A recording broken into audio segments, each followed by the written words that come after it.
সমস্যা? ওই পর্নোগ্রাফি, হস্তমৈথুন, এখনকার সালপাল বোঝেনি তো বিষয়টা। খালি মোবাইল দেখি হ্যাঁ, যা হয় আর কি। হ্যাঁ, এখন আমার ওই বন্ধুটা বিয়া শাদী করতে চাচ্ছে। বিয়ে করা তো খুব টাফ ব্যাপার। তে আমার একদিন খুলে বলছে যে বন্ধু আমার এই সমস্যা, তো এখন আমি কি বলবো আর কি করব, আমার তো বুদ্ধি নেই। তো বললাম যে দাঁড়া, আমার এক কবিরাজ আছে, সে কবিরাজের সাথে কথা বলি। আচ্ছা, তে ওইটা বলে ওর সাথে আমার দেখা হয়েছিল। তো ওকে আমি বললাম যে তুই যা, তুই চিন্তা করিস নি, আমি এর একটা ব্যবস্থা করতেছি। আচ্ছা। তে এখন ওই শালের এই সমস্যা, পর্নোগ্রাফি দেখে রাত জাগে, শরীরটা নষ্ট হয়ে গেছে। তে এখন ওকে আমি নিয়ে আসবো, আপনি কি চিকিৎসা দেবেন? হাতে কি সময় টময় আছে?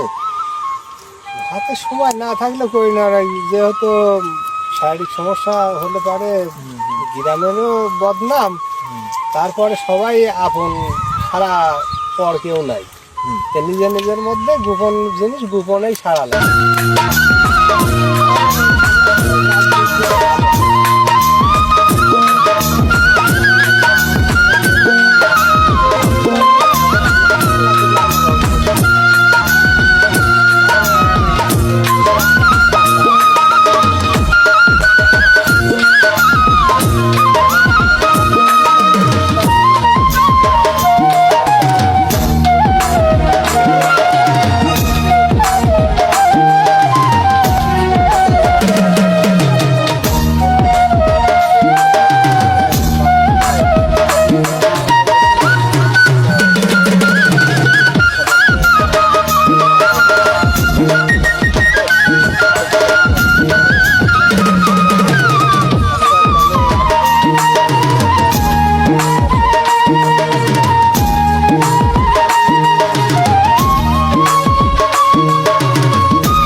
দেখি বলে বলে যদি হাতের কাছে পাই যায় তাহলে মোটা টাকাই কামাই করবো। মানুষ তার বিষয় এমনিও করে না, অমনিও করে না।